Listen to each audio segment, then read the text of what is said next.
జై శ్రీరామ్. నమస్కారం అండి. 2025 సంవత్సరం మార్చ్ 29వ తేదీ షష్టగ్రహ కూటమి ఏర్పడబోతున్నది. ఈ షష్టగ్రహ కూటమి వల్ల మనకి సమాజానికి ఎలా ఉండబోతున్నది, మరియు ద్వాదశ రాశుల వాళ్ళకి ఎలా ఉంటుంది అని ఒక తెలుసుకునే ప్రయత్నం చేద్దాం. ఇక్కడ చాలా వరకు చూస్తున్నాం, చాలామంది అంటే కొంతమంది కామెంట్స్ చేస్తూ ఉంటారు, ఒకరు ఒకలాగా చెప్తూ వస్తున్నారు. అంటే ఒక జ్యోతిష్కుడేమో బాగుందంటాడు, ఒక జ్యోతిష్కుడేమో బాగాలేదంటున్నాడు. ఇలాంటి కన్ఫ్యూజన్ ఎక్కువ ఏర్పడబోతున్నది మన ప్రజలకు. ఇక్కడ ఒక చిన్న లాజిక్ అండి. మనకి స్వజాతకం అనేది ఉంటుంది. మనం పుట్టిన టైంకి మనం ఏ లగ్నంలో పుట్టాము, ఏ రాశిలో పుట్టాము, రాశి అంటే ఏంటి, ముఖ్యంగా రాశి ఫలితాలని ఎక్కువ మీరు థింక్ చేస్తూ ఉన్నారు. రాశి ఫలితాలు అంటే, రాశి అంటే ఏంటి తెలుసా? మన మనస్సు. ఇప్పుడు మన మనస్సులో ఏదో ఒకటి అనుకుంటాం. రాత్రి పడుకునేటప్పుడు రేపు సాయంత్రం లోపు నేను ఆఫీస్లో ఇంతవరకు చేయాలి అని మీరు మనసులో వచ్చేస్తుంది. ఓకే, ఉదయాన్నే మీరు ఆఫీస్కి బయలుదేరుతారు. ఆ రోజు ఎప్పుడైతే మీరు రాత్రిపూట అనుకొని ఉంటారో సాయంత్రం లోపల అన్ని పనులు నేను మ్యాక్సిమం చేయాలని, ఆ పనుల్లో మీరు ఎంతవరకు సక్సెస్ అవుతారు అనేది లగ్నం. ఇదే అండి లగ్నం అంటే. రాశి అంటే జస్ట్ మనస్సు లేదు అనుకుంటారు, అది కరెక్ట్గా మీరు కార్యరూపంలో చేయాలి కదా. దాన్ని ఎంతవరకు మీరు సక్సెస్ చేస్తారు అనేది లగ్నం ఇంపార్టెంట్. లగ్నం చూపిస్తుంది. అంటే దశాభుక్తిలో మనకి మంచి దశాభుక్తులు జరుగుతూ ఉంటే మీరు అనుకున్నట్టుగానే, మీ మనసులో వచ్చినట్టుగానే మీరు చేసేస్తారు.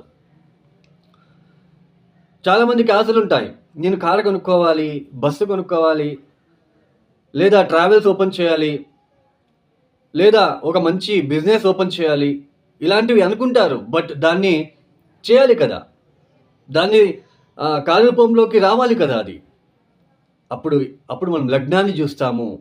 అంటే ఆ లగ్నం నుంచి ఏ గ్రహాలు ఎక్కడెక్కడ ఉన్నాయి, ఏ దశాభుక్తి జరుగుతూ ఉంది, సో ఆ దశాభుక్తి వీళ్ళకి యోగిస్తుందా, సో ఆ దశాభుక్తి వచ్చినప్పుడు ఏ పరిహారాలు చేసుకోవాలి. Simple remedies, thousands of simple remedies ఉన్నాయి. కానీ ఇప్పుడున్న ప్రజలకు ఎలా ఉంటుందంటే, ఆ థౌజండ్స్ ఆఫ్ సింపుల్ రెమెడీస్, ఇప్పుడు సింపుల్ రెమెడీస్ అంటే ఏంటి? ఒక చిన్న ఎగ్జాంపుల్ చెప్తాను. కుజుడు ఇబ్బంది పెడుతూ ఉన్నప్పుడు ఈ సాంసారిక విషయంలో ఇబ్బందులు ఉంటాయి. కుజుడే మెయిన్ మాంగళ్యకారకుడు. మనకి భార్యాభర్తల మధ్య సరైన పొంతన లేకుండా ఇబ్బందులు చాలా అనుభవిస్తూ ఉంటాము. మెయిన్ కుజుడు.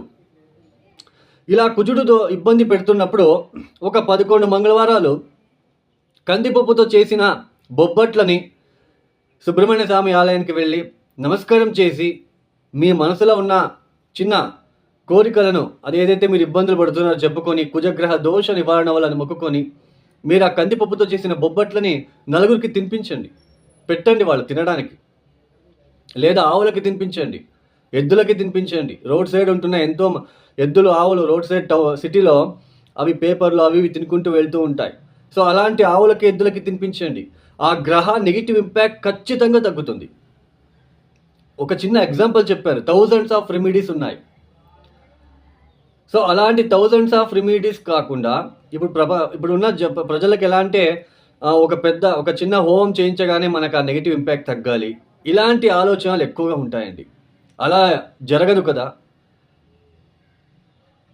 మీరే ఆలోచించండి. మనకి ఆ గ్రహ నెగిటివ్ ఇంపాక్ట్ తగ్గాలంటే కొన్నిసార్లు రిపీటెడ్గా మనం చేసుకుంటూ వెళ్ళాలి. కొన్ని పరిహారాలని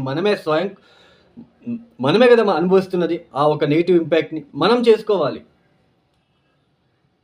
సో ఇలా థౌజండ్స్ ఆఫ్ సింపుల్ రెమెడీస్ ఉన్నాయి. అంటే జన్మరాశి వేరు, మనకి లగ్నం వేరు. లగ్నం అంటే టోటల్ బాడీ, ఆ బాడీలో వచ్చే మనస్సే మనకి రాశి. సో ఇలా మనకి జన్మలగ్నానికి, జన్మరాశికి చాలా డిఫరెన్సెస్ అనేది ఉన్నాయి. ఇప్పుడు ఈ ఒక షష్టగ్రహ కూటమి ఏర్పడబోతున్నది 2025 మార్చి మాసంలో 29వ తేదీ. అంటే సూర్య, శని, బుధ, శుక్ర, రాహు, చంద్రులు, ఈ షష్టగ్రహ కూటమి 6 గ్రహాలు కాలపురుష చక్రం నుంచి అంటే మేషరాశి నుంచి వ్యయస్థానంలో ఏర్పడబోతున్నది. 6వ స్థానంలో కేతు గ్రహం. కొద్దిగా స్కిన్ రిలేటెడ్ ఇష్యూస్ ఎక్కువ రావడానికి అవకాశాలు ఎక్కువగా ఉంటాయి. తర్వాత కాలపురుష చక్రం నుంచి అంటే మేషరాశి నుంచి ఎన్నో స్థానంలో 6 గ్రహాలు కలుస్తున్నారు? 12వ స్థానంలో. నిద్రాహీనత కనిపిస్తూ ఉంటుంది జనాల్లో, అంటే ప్రజల్లో నిద్రాభంగము, కంటికి సంబంధించిన ఏదైనా ఇన్ఫెక్షన్ లాంటిది క్రియేట్ అవ్వడానికి అవకాశాలు ఉంటాయి. కంటికి సంబంధించిన వ్యాధులు, ఒక వైరస్ లాగా ఏదైనా స్ప్రెడ్ అవ్వడానికి కూడా చిన్న ఛాన్సెస్ ఉంటుంది. అంటే మనకు ఆల్రెడీ వస్తూ ఉంటుంది, కంటికి వస్తే అద్దాలు పెట్టుకుంటాము, అది వైరస్ లాగా ఆ కన్ను ఎవరికైతే కంటికి ఇబ్బందులు ఫేస్ చేస్తూ ఉంటారో ఆ కన్నుని ఇంకొకరు బాగున్న వ్యక్తి చూస్తే వాళ్ళకు కూడా వైరస్ లాంటిది మనకి స్ప్రెడ్ అవుతుంది. అలా కంటికి సంబంధించిన ఇబ్బందులు ఎక్కువ ఫేస్ చేయవలసిన ప్రమేయం కూడా వస్తుంది. కొంచెం జల ప్రళయాలు అంటే ఇక్కడ అవ్వడానికి అవకాశాలు ఎక్కువగా ఉంటాయి. ఎందుకంటే జలతత్వ రాశిలో 6 గ్రహాలు మనకి కలుస్తున్నారు. చంద్రుడు కూడా అక్కడే ఉంటున్నాడు. తర్వాత పైగా కుజుడు మనకి కుజస్తంభనం కూడా జరుగుతున్నది ఆ సమయంలో కర్కాటక రాశిలో సంచారము. సో కొంచెం సామాజిక వర్గంలో కొంచెం ఏదైనా ఇబ్బందులు ఎక్కువ అయ్యే సూచనలు కొద్దిగా మార్చ్, ఏప్రిల్, మే, జూన్, జూలై, ఆగస్టు వరకు మనకి కనిపిస్తుందనే తెలుసుకోవచ్చు. అంటే ఏదో పెద్దగా అయిపోతుంది అని కాదండి, ఏదో చిన్నవి ఏదైనా ఇబ్బందులు వచ్చే సూచనలు సామాజిక వర్గంలో కనిపిస్తూ ఉంటుందనే ఇక్కడ మనం తెలుసుకోవచ్చు. అందులోన సూర్య, శని, రాహు ఒకే ఇంట్లో కలుస్తున్నారండి. కొంచెం ఇబ్బందులు ఎక్కువగా ఉంటాయి. కొద్ది రోజులు ఈ మార్చ్, ఏప్రిల్ మాసంలో కొంచెం ఇబ్బందులు ఎక్కువ ఉండడానికి అవకాశాలు ఉంటాయి.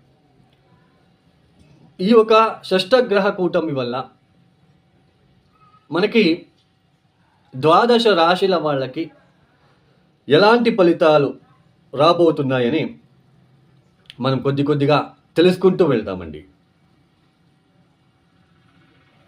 తదుపరి రాశి వృషభ రాశి. ఈ వృషభ రాశి వాళ్ళకి ఈ షష్టగ్రహ కూటమి వలన కాస్త ఎలాంటి ఫలితాలు రాబోతున్నాయని తెలుసుకుందాం. ముఖ్యంగా ఈ నవమాధిపతి, దశమాధిపతి అయిన యోగకారకుడు శని భగవానుడు కూడా లాభస్థానానికి రావడము, మార్చి 29వ తేదీ ఆయన కూడా లాభస్థానానికి రావడం అనేది చాలా విశేషమైన యోగం అని చెప్పచ్చు. ఈ యొక్క జాబ్ రిలేటెడ్ ఎవరైతే ఇబ్బందులు పడుతూ ఉన్నారో వాళ్ళకి చాలా చక్కని ఫలితాలు, అంటే మంచి ఫలితాలు రాబోతున్నాయని తెలుసుకోవచ్చు. బిజినెస్ రిలేటెడ్ చాలా బాగుంటుంది. ఈ 11th హౌస్ అంటే మనకి సర్కిల్, ఈ ఫ్రెండ్ సర్కిల్ అనేది పెరగడానికి, తర్వాత ఈ మీరు చేసే వ్యాపారంలో కావచ్చు, వృత్తిలో కావచ్చు, మీకు ఒక మంచి గుర్తింపు లాంటిది రావడానికి కూడా అవకాశాలు ఉంటాయి. అయితే ఇక్కడ వృషభ రాశిలో పుట్టిన వాళ్ళు ఈ ఒక అందరికీ కూడా ఇలాగే ఉంటుందా అని అనుకున్నట్లయితే అందరికీ కూడా సేమ్ ఫలితాలు రావండి. ఇక్కడ వాళ్ళ స్వజాతకం కూడా ఇంపార్టెంట్, దశాభుక్తులు ఇంపార్టెంట్. ఒకవేళ మీ జాతకంలో శని మహాదశ గనక అయిపోకున్నట్లు కనుక అయితే, ఇంకా శని మహాదశ బ్యాలెన్స్ ఉంటే ఖచ్చితంగా మంచి అభివృద్ధిని సాధిస్తారు. శని మహాదశ గనక అయిపోయి ఉన్నట్లు కనుక అయితే కాస్త ఆ ఫలితాలు అనేది కొంచెం తగ్గడానికి అవకాశాలు ఉంటాయని తెలుసుకోవచ్చు. అయినా ఈ నవమాధిపతి, దశమాధిపతితో పాటు మనకి శుక్రుడు కూడా, మీ లగ్నాధిపతి శుక్రుడు, పంచమాధిపతి బుధుడు కూడా లాభస్థానంలో సంచారం అనేది కాస్త విశేషమైన యోగం అని చెప్పొచ్చు. అయితే ఈ 6 గ్రహాలు కూడా పంచమాన్ని చూస్తున్నారు. సంతానానికి సంబంధించిన విషయంలో, అంటే మీ పిల్లలకి సంబంధించిన ఆరోగ్యం విషయంలో కావచ్చు, చదువుల విషయంలో కావచ్చు, కొద్దిగా టెన్షన్స్ ఏర్పడే అవకాశాలు ఇక్కడ లైట్గా కనిపిస్తున్నాయని తెలుసుకోవచ్చు. పంచమాన్ని 6 గ్రహాలు చూస్తున్నారంటే క్షణానికి ఒక బుద్ధి మారుతూ ఉంటుంది. ఫికల్ మైండెడ్ క్రియేట్ అవ్వడానికి, తర్వాత తొందరగా మర్చిపోవడము. So forget the things easily అన్నట్టుగా ఉంటుంది. అంటే బీగం ఎక్కడో పెట్టి ఎక్కడో వెతకడము ఇలాంటివి కొద్దిగా కనిపిస్తూ ఉన్నాయి. మిగతా అంతా జాబు, ఫైనాన్షియల్ విషయంలో, ఈ ఫ్రెండ్ సర్కిల్ విషయంలో మీకు వృషభ రాశి వాళ్ళకి చాలా వరకు పాజిటివ్‌గా ఉంటుందనే మనము ఇక్కడ తెలుసుకోవచ్చు.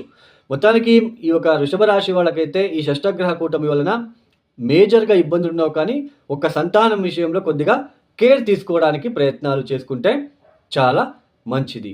ఈ వృషభ రాశి వాళ్ళు తప్పనిసరిగా మీరు చేసుకోవాల్సిన పరిహారాలు ఏంటి అంటే, ప్రతిరోజు సూర్య నమస్కారాలు, ఆదిత్య స్తోత్ర పారాయణము, తర్వాత ముఖ్యంగా అమ్మవారికి ఎరుపు రంగుల పూలని మీరు సమర్పించుకోవడానికి ప్రయత్నాలు చేసుకోండి. ఈ ఒక వీడియో మీకు నచ్చితే లైక్ చేయండి, షేర్ చేయండి, సబ్స్క్రైబ్ చేసుకోండి. సర్వే జనో సుఖినో భవంతు. ధన్యవాదములు.